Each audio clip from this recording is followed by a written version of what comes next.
Welcome, and thanks so much for joining us for our News 8 Throwback special, Stories That Stuck With Us. Come along as we dive into the archives to give you a rare look into our video vault through the eyes of some of our veteran employees. Here in San Diego, CBS 8 has the largest, most comprehensive catalog of archival news footage, and it's all right here inside our KFMB studios. CBS 8 is San Diego's longest-running television news station. That's right, we hit the air all the way back in May of 1949 as the first television station in the area. We were even on the front page of the San Diego Union Tribune. Let's start things off with a San Diego mainstay we all know and love, the Zevely Zone. For years, Jeff has been bringing us the best of San Diego, the food, the places, and above all, the people that make our city America's finest. Archives editor Barb Nielsen handpicked this selection of stories. Barb is in Archives HQ, where she spends most of her time poring over footage that is decades old and digitizing it for all of us to enjoy. What do you have for us right now, Barb? So these are the card files from 1952 to 1991. TV8 employees had to type out all the information for all the stories that ran in the newscast. So they made it very easy for us to find it in the future, and here we are. So say I want to find something on Balboa Park from 1979. There it is. Pull it out. And I see a lot of good throwback stories. And in here we have film boxes. And each time I open up a canister, this one is from 1966. It's just never know what you're gonna find. Videotape came along in 1975 and it's all stored in here. And this is where the tape is digitized. I've seen so many incredible stories in my 33 years here, so it's hard to pick a favorite. Film was before my time, so it's been very exciting to get it restored. So I picked 3 stories from the 1960s that ended up in the Zevely Zone.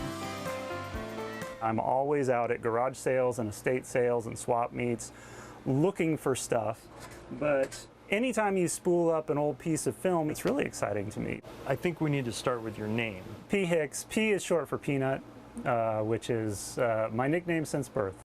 I'm always looking for that thing that is obscure that never got properly documented. We may have something for you. Okay. We've heard that Gregory Peck may be buried somewhere in there. Oh, somewhere in here, okay. Boy.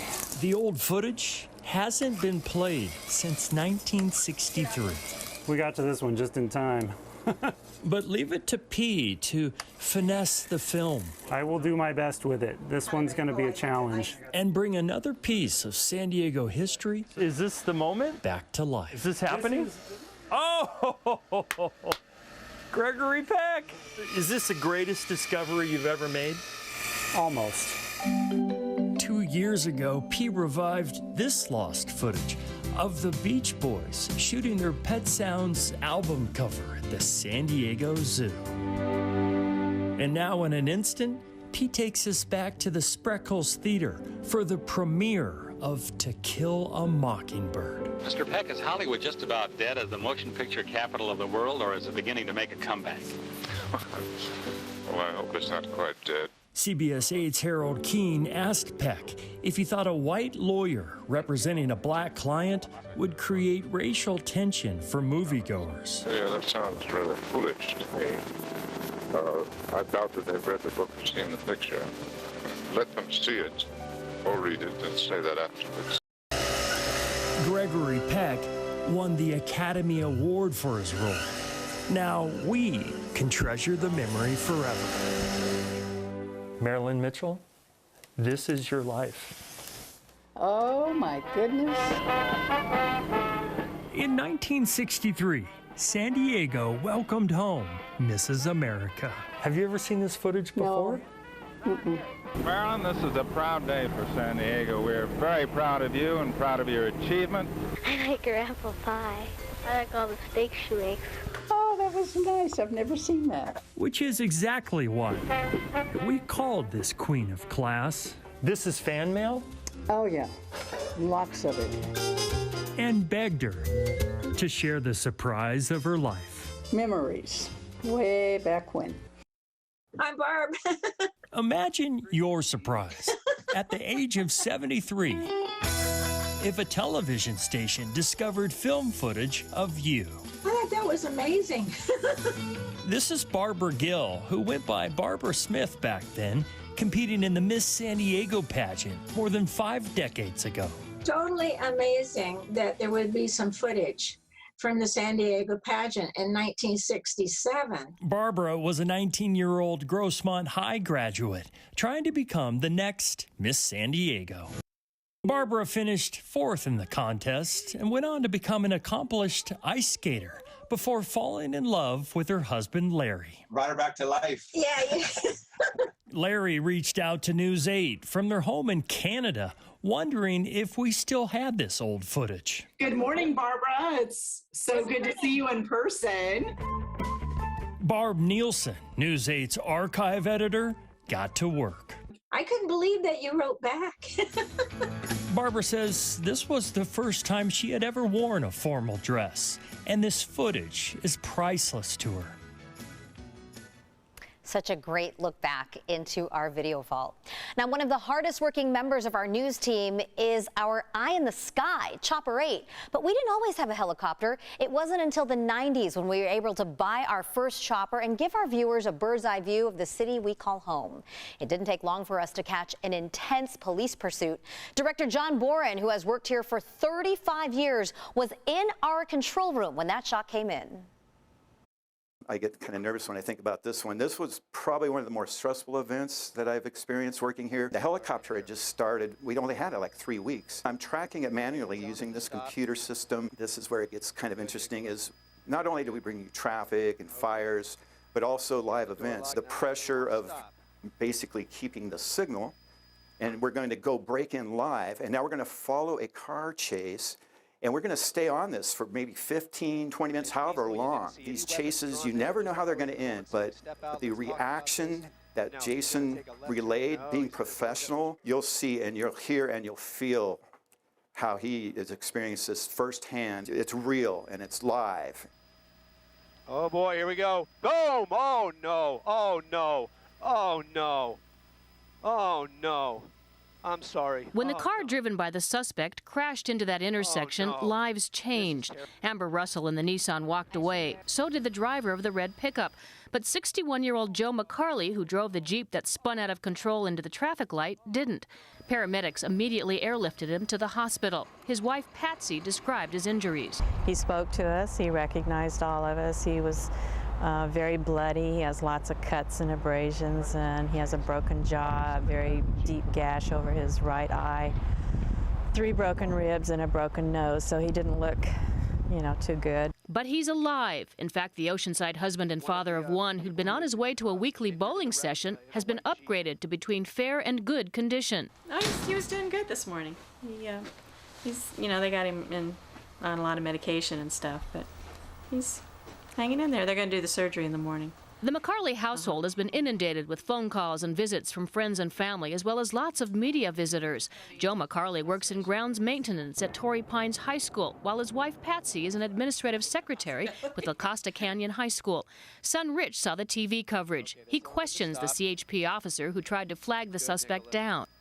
They should have his gun out or ran the car into the K-rail divider there or something. But after you chase a guy 100 miles, he obviously isn't going to stop, so you need to do something a little more drastic than say, hey, buddy, roll down your window. Patsy McCarley says she and her husband are just average working folk who are very thankful for all the support they've received. And what does her husband say about all the attention? He hasn't really said very much.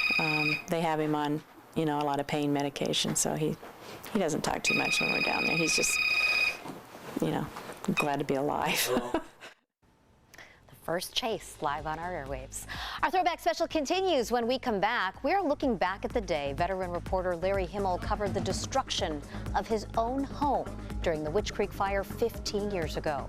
Then a radio contest that went off the rails. How we managed to deliver a live report from the historic Giant Dipper roller coaster in 1998. A technological miracle in those days. used pliers to pull out her children's teeth. I have nothing to say to you. She was supposed to get 9 years in prison. She got 8 years probation. They weren't supposed to be home for another week, but the Navy realized it was close to Thanksgiving and got them home as quickly as they could.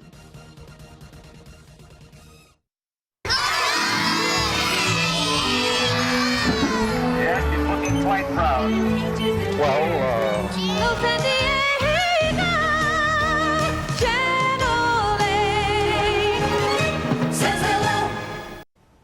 Welcome back. 15 years ago, the Witch Creek fire ripped through San Diego, leaving a path of destruction and ash in its wake.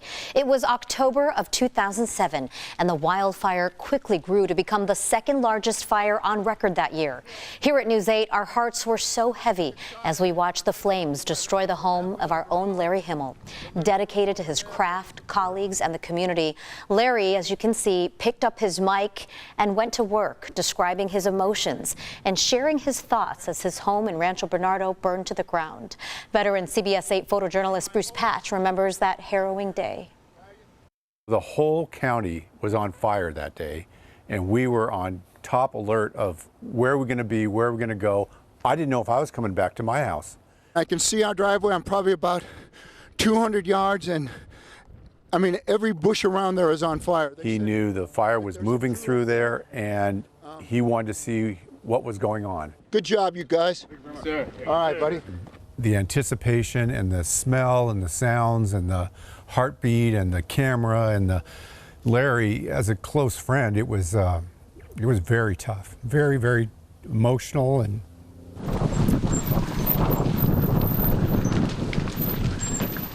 once we got to his driveway, he turned, I remember, and I thought, what are you doing? And he was welcoming us to his house. On any given day, I would say, welcome to my home. But this is what is left of my home, just outside the Forest Ranch area. A fire crew that fought valiantly to save every house on this hill at least took a shot at it and were nice enough to let us up there. That was our garage, the living room over there. There was a porch. Back there, the bedrooms. No pets left behind. Family out, cars out, safe, but you can see my hose right here, valiantly trying to do something, but this is it. It was a Southwestern style house. I'd been in it about 25 years. Out here when there was nothing. We did the cleared brush, we did what we could. This was a living hell coming over the hill. And this is what I come home to today. Just got to do your job. That's our job, is to report what's going on. And we did it, and Larry did it, and I'm proud of it. I really am. This is the garage area. You can see the washer and dryer. They're the only thing that made it. This was his dream home. The next day, Heather Myers did a story with Joni, Miles, and Larry. Search for what's left. You sit here and I'll tell you what happened. And they were all very calm and positive, and we got the pets out. That lifted my heart, because if they can be that way, then I should be that way. So all of Miles' movies growing up, the Little League games, first talking to first walking, they're there. They're down in there. A couple days later, there was a sifting party. On the road to recovery, there needs to be closure. Surrounded by a support staff of our dearest friends, it's time to sift the day away, hoping to find a ruby in the rubble, a treasure in the trash. They all are treasures because they're from what once was. A needle in the haystack, a diamond in the dust. And you thank God that you're alive and you go on with your life. And I think you live from here on out without as much clutter. Through it all, Larry was very calm and very understanding, and I think it helped him, obviously, his family, and it helped the community to understand that we're all in this together. It's difficult to believe that was 15 years ago. A lot of us remember it so vividly. Next, Sports is Up with John Howard's favorite pick from the turn of the century. Stay with us. Here's a guy on the verge of sitting on the Supreme Court, and he's got this cloud of sexual harassment over his head. Why didn't this come out before? First he said, I did not do it. I am not the A's Bandit. He told MG Prez that in an interview, and then a couple of weeks later he said, yes, I am. All this is a continuation of the same weird weather we've had 5 years, and if you want to take it as any kind of sign, it may be a sign that we'll have continued drought. News that hits home. News 8. Sports is on deck with their favorite throwback story in News 8 history. And for this one, we go to the man himself, John Howard. When we asked John to pick his story, he knew immediately what he wanted to share. John takes us back to the turn of the century to meet a man who could teach us all a thing or two about life. Anytime I'm asked about my favorite story here at CBS 8, I go back to this one. 1999, I receive an email about an 86-year-old who runs the hurdles. I think, oh my gosh, I gotta see this. After doing the story, I realized as impressive as his hurdling was at the age of 86, I was more impressed by what he had to say. I have to psych myself up every time I run the hurdles. I said, look, you stupid old character. Now take the lead out and move. Bert Morrow is somebody I hope to be like when I grow up. I was talking to somebody the other day on one of their depressed. I said, get off your butt and find out something you can help somebody with. Get going. He's 86 years old. Set. And still runs the hurdles. I fell in love with these bloody hurdles, but they'll be the death of me yet. Actually, Bert didn't jump his first hurdle till the age of 69. There's a great feeling of exhilaration when you go over them. And he's good at it. Last year alone, Bert broke 5 world records for his age group. It's crazy, but it's the challenge. When I say set, come up. Set, bang! Oh. Today, his competition will come from a man less than half his age. Come on, speed it up! Who has never hurdled in his life. Though I have youth on my side, Bert is in much better shape than I am. Hit me here. Hard. He does 6 sit-ups a day. Actually, they're inverted sit-ups, which means he's hanging from his feet. That's rock. My chances of winning this race? How old are you? 34. 34, you got a damn good chance of beating me. Bang!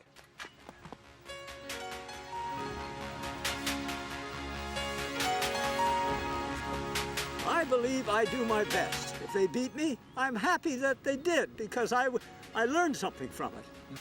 And what I learned when I'm 86, I hope I can do what Bert Morrow does. John Howard, KFMB News 8. Bert Morrow is what I call a walking soundbite. And when you're a journalist and you have an interviewee that is that passionate about what he's saying and shows that much personality when he says it, you just get out of the way and let the guy talk. I've shown that piece to 6th grade classes and groups of senior citizens at retirement homes. Both are equally inspired. I'm still 30 years away from being the age that Bert Morrow was in that story. And like I said in the piece, when I grow up, I hope to be like Bert Morrow. Right here, right now, San Diego's a great place to play. On red. Ready, back!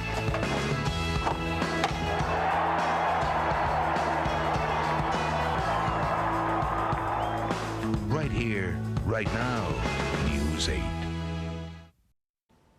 Welcome back. Our next throwback is a cash grab for the ages, and it happened not once, but twice. In fact, I was right there to see this one with my own eyes in March of 2009.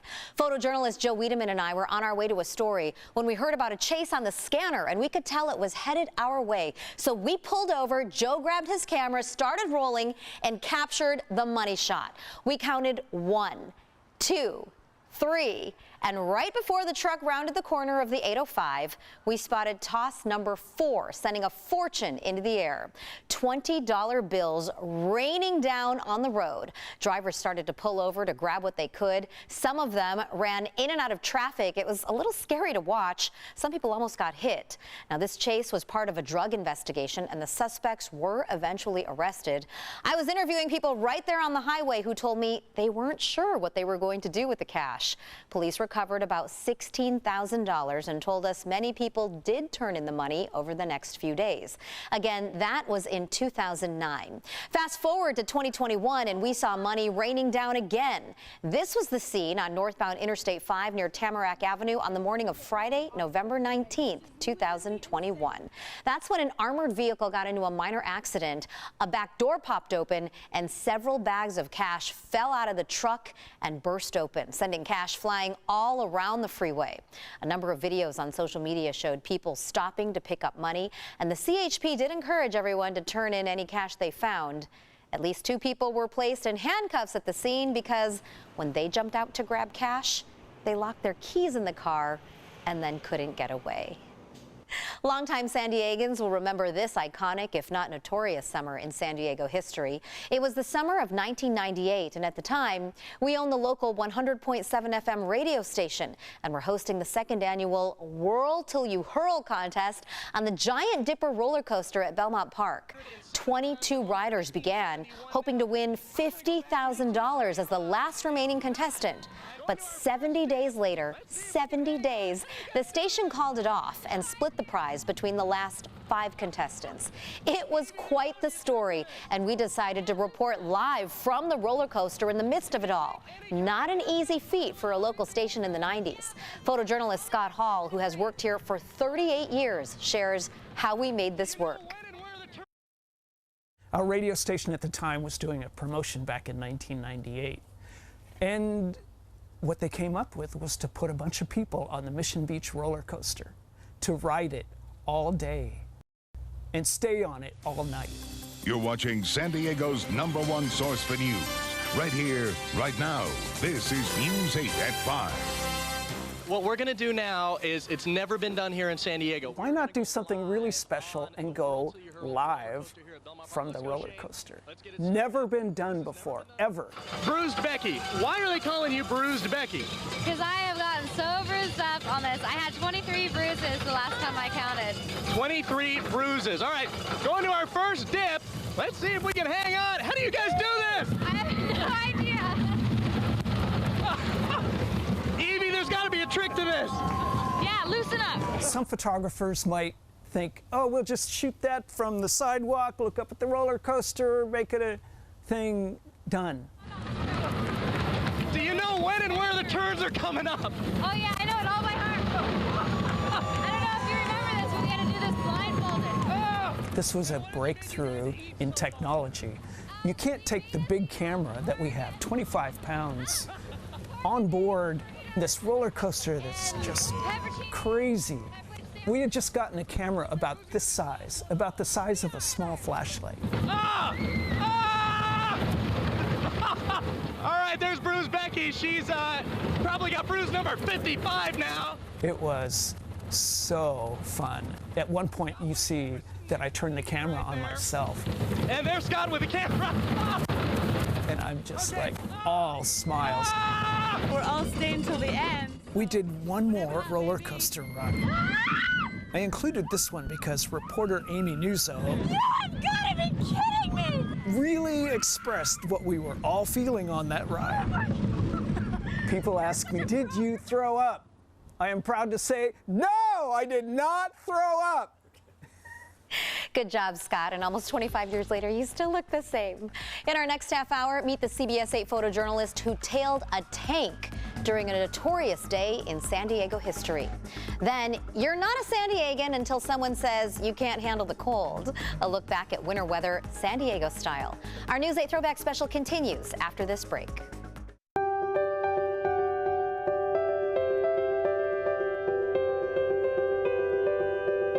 Welcome back to our News 8 Throwback special, Stories That Stuck With Us. We've been introducing you to our longtime colleagues who all have a favorite story of their own from our decades in the business. We often get attached to the stories, people, places, and events we cover. Those experiences stick with us and shape our voices as journalists. Our next story is one that probably every San Diegan has heard of. Many of us lived through it. It was May 17th, 1995, and no one was ready for the chaos and terror that ripped through San Diego. An Army veteran who recently returned from Europe hijacked a tank and took it on a tour of destruction across the city. A true professional determined to get the shot. Photojournalist Joe Wiedemann followed that tank into the fray. 25 years after the rampage in 2020, we asked Joe to walk us through what happened. 58 tons of war machine, crushing everything in its path, from parked cars to fire hydrants to utility poles. He took out the street light by the Wiener Schnitzel over there. News 8 photojournalist Joe Wiedemann remembers using a billboard pole to take cover in between shots. There isn't much protection from a tank. I mean, even a building isn't going to protect you. If he wants to get me, he can get me. The tank blazed past him as police desperately tried to stop it and figure out who was at the controls. All you see is a tank. You didn't see the driver. Inside, a 34-year-old depressed Army veteran, Sean Nelson. Been a tank crewman in West Germany and returned home to San Diego to start a plumbing business, then found himself without work. He's been talking to his neighbors and friends about suicide. We didn't think much about terrorist attack in 1995. Joe vividly remembers those 23 minutes of terror. I wasn't sure if he was coming for me. Who knew that it was trying to kill us? Nelson didn't seriously hurt anyone before getting caught in a freeway barrier. Police said they managed to open a hatch, and not knowing if he could charge at them with a weapon, they shot and killed him. A man down on his luck, leaving a trail of destruction that led to his demise. I've seen a lot of chases, but none with a tank. Usually the vehicle isn't the weapon. We're glad you stayed safe, Joe. Our Larry Himmel was a reporter in his own league, and you probably know by now he left quite the impression on our newsroom and on our hearts. He was especially fond of random acts of kindness. For our next throwback pick, longtime media manager Joel Matus remembers Valentine's Day 2014. I've given a lot of thought to this, and anything with Larry Himmel, of course, but out of all the Larry Himmels, it's the Valentine's Day roses. You know, Larry Himmel, a dozen Costco roses, going around town handing them out. Bruce Patch and Larry Himmel just being themselves out there. It's so simple, but it's so beautiful. What about Larry made him the legendary reporter that he is? You know what? I don't know, many of you didn't have the chance to meet Larry, but if you've ever watched any of his stories, you've met him, because that was him. He was just being himself. He was just out there being Larry. You know, and he made working here fun. He was really, really a treat to work with. With a little help from my friends at Costco in Carmel Mountain, I was able to spread some Valentine's cheer. Thank you. This is our new food demo at Costco. You have to eat these. No, here. Happy Valentine's Day. Thank you, sweetheart. All right. Happy Valentine's Day. Happy Valentine's to you. I already shopped, but I just wanted to meet you. Well, let us meet. Happy Valentine's Day. Say, you know what? I was diagnosed with breast cancer on Valentine's Day. 3 years ago, I'm still here. Would you be my Valentine? No? I get turned down a lot. Here. Happy Valentine's Day. Mr. Howell, so sweet. Oh, that's very, very nice. I love you. I love you too. With all this love in the air, I decided to buy a few dozen of Costco's $15.95 roses and hit the streets. First stop, the Ed Brown Senior Center in RB. Happy Valentine's Day. Oh, thank you very much. Oh. They're for you. Thank you. All right, enjoy them. Are you kidding me? No, you can have them. I'm impressed. Thank you very much. Next, to San Diego Municipal Court in Kearny Mesa. Excuse me, I'm Larry Himmel from Channel 8. I know who you are, sir. And I want to wish you a happy Valentine's Day. Thank you. Oh, you're more than welcome. You worked very hard, Well, and you deserve it. well, my husband died 3 years ago, so I didn't have anybody to give me Valentine. Then time for a coffee break. 365. Here, put this in your tip jar. Thank you. On to the Embarcadero. Happy Valentine's. Happy Valentine's. Bye. Here you go. Thank you. That's so sweet. Final stop, 29th and Imperial. Sister Pee Wee's Soul Food Kitchen. You ain't nothing nice, Larry. God. Happy Valentine's Day. Thank you. To my sweetheart. Thank you, darling. Don't ever underestimate the power of the rose or the joy of a random act of kindness. Larry Himmel, CBS News 8. We miss Larry's quick wit, his humor, and most of all, how he really cared about people. Okay, winter in San Diego. It does get cold here every now and then, but I sure didn't believe that when I moved here from Michigan. My first winter 18 years ago when we come back. It's not just field reporters who cover the news. Longtime video editor Michael Scalise remembers a time when he would go out to interview celebrities in town, then race back to the edit bay to edit stories for the night newscast. Here's one of his favorites. My most memorable story was interviewing Dan Fogelberg, the musician. He came to town in August of '97, did a concert at Humphreys by the Bay. We went downtown, we did the interview. We also covered the concert that night at Humphreys. And I came back to the station and put together a little mini package, a profile of him and his music, kind of, you know, what's he all about? Where's he coming from and where's he heading? It's great that I got to meet him as a fan and interview him as a journalist, and his music lives on, and now he lives on in our story.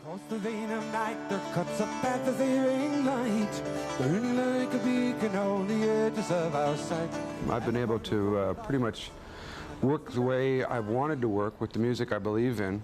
But I feel good more about the fact that I've been able to follow my own path and doing, you know, what has moved me as a musician first, and as a songwriter, and then, you know, letting things fall in as they have.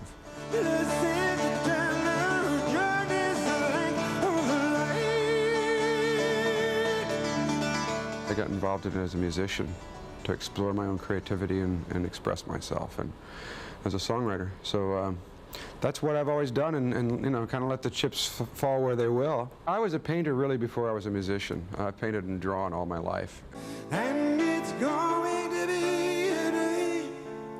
There is really no way to say no to the morning.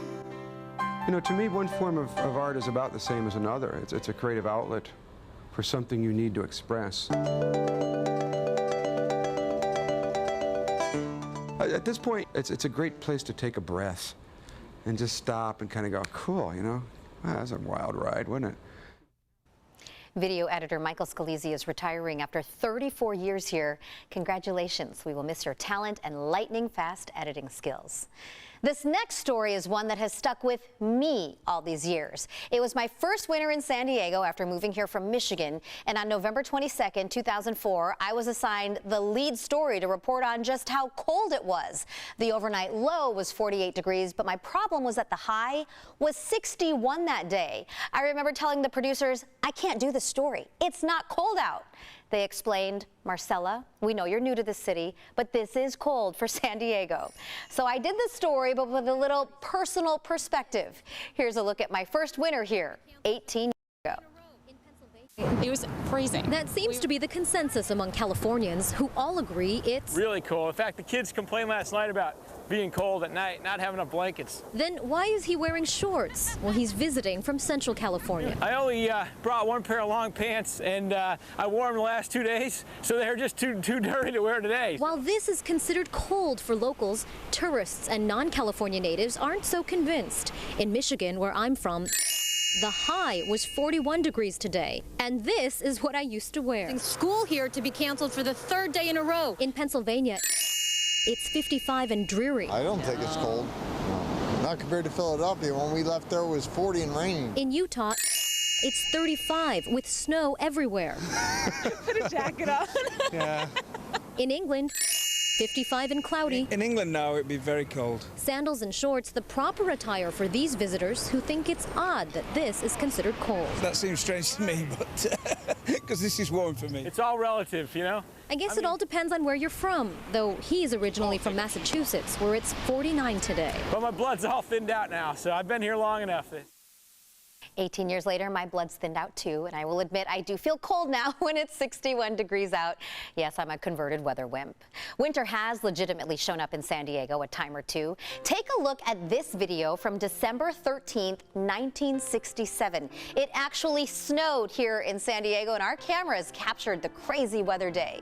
This right here is snow falling in the city of San Diego. The North County got the most snow, 2 inches fell in Escondido, where students at Escondido High School who were outside for PE started throwing snowballs at each other. It was quite a treat for the kids who never thought they'd get the chance to build a snowman in their own yards. The only other time in the record books that it snowed in San Diego was in January 1949. Next, we're going back to 2007, long after the flames of the Witch Creek fire were extinguished, when our Larry Himmel went back to the place where his house once stood to bring a beloved family pet home to rest. Stay with us. Welcome back. Earlier in the show, you saw Larry Himmel report on the loss of his own home in the 2007 wildfires. But things have a way of coming full circle.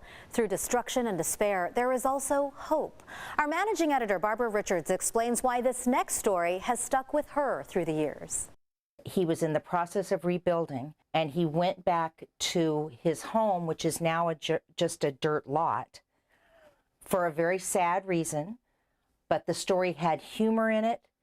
It has an uplifting end. He interviews nobody. He's the only person in the piece. But he shares his thoughts and his feelings through it in such a beautiful way that at the end I just said, wow, I loved that. I don't get back to the side of my old house very often. There's really no reason. The house has been demolished. Just a few retaining walls remain. The land's been scraped and left barren, and, well, we're still a year or two away from being rebuilt. But last weekend, Joan and Miles and I returned here to bring home a family member, our cat Smitty. For the past 17 years, Smitty's been part of the Himmel household. I can't tell you how many nights I woke up and thought I was having a heart attack, but it was just Smitty lying on my chest, purring away. If you curled up on the couch, he'd curl up on the couch. And even though we were all allergic to him, he brought us more laughs than sneezes. We loved his company, but last weekend we had to put Smitty to sleep. Tough decision, the right thing to do. We laid him to rest outside the remnants of the only home he'd ever known.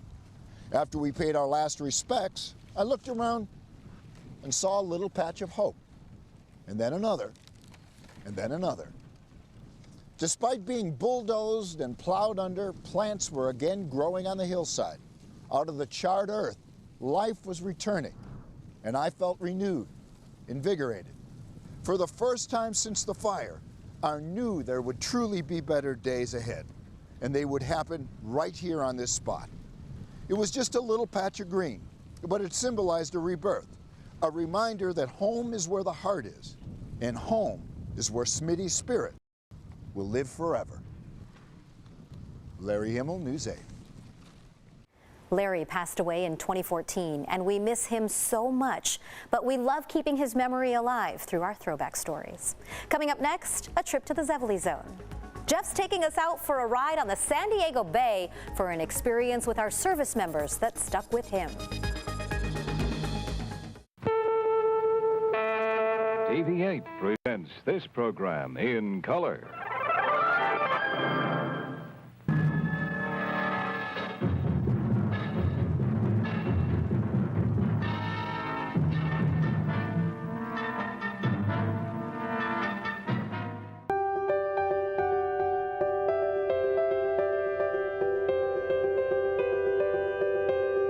For our next story, we had to talk to the man behind some of our favorite and most watched stories, Jeff Zevely.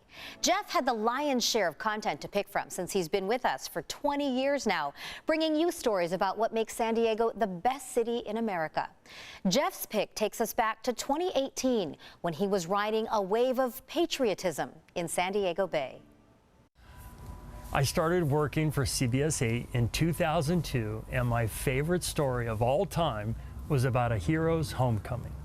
Almighty God, we thank you for our warriors. It's difficult to describe the honor I felt. 2, 3, USA!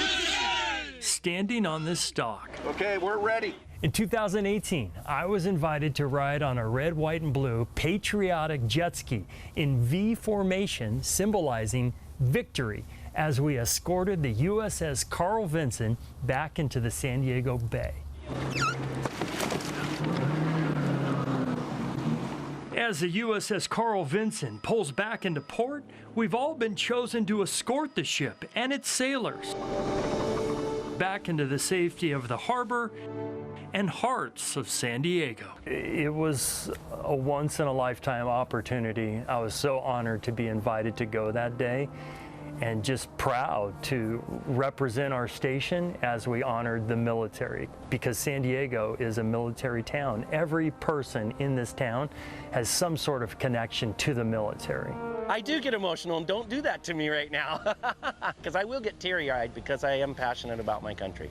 Jerry Knight, the co-owner of San Diego Bay Adventures, just bought a brand new fleet of jet skis and decked them out in stars and stripes as a tribute to America. I just love my country, and I'm a disabled vet, so anything I can give back to the military or anything like that, I try and do. It was amazing. My father served in the Navy. He took 2 deployments during the Vietnam War on an aircraft carrier. So as I'm riding on this jet ski, escorting the USS Vinson back into the bay, looking up at that gigantic ship, I couldn't help but see my own father standing on the bow, saluting San Diego. My dad served 4 years on an aircraft carrier, and I don't think I've ever been this proud to be a San Diegan and an American. We all have a bond to save lives, not to take lives. These sailors travel across the world to defend our freedom, which is why Bruce and his crew are always here to wave Old Glory and welcome them home. Greatest country in the world. I had chill bumps from head to toe. I was so proud to work for Channel 8 and so proud to be an American. A proud moment for you, Jeff, and we thank all of our service members who have made the sacrifice of serving our country. That is just a small look into the ever-expanding video vault here at KFMB Studios. We have the largest archive of news footage in San Diego because we've been on the air longer than anyone else as the first television station to hit the airwaves in America's finest city. And we have hours more of our best and most talked about throwback stories posted online. For another look at any of the stories you just watched and to find all of our News 8 throwbacks, head to our website, CBS8.com. You can also visit our social media pages and the CBS 8 app. Thank you so much for joining us for this peek into San Diego's past. I'm Marcella Lee. I'll see you next time, San Diego.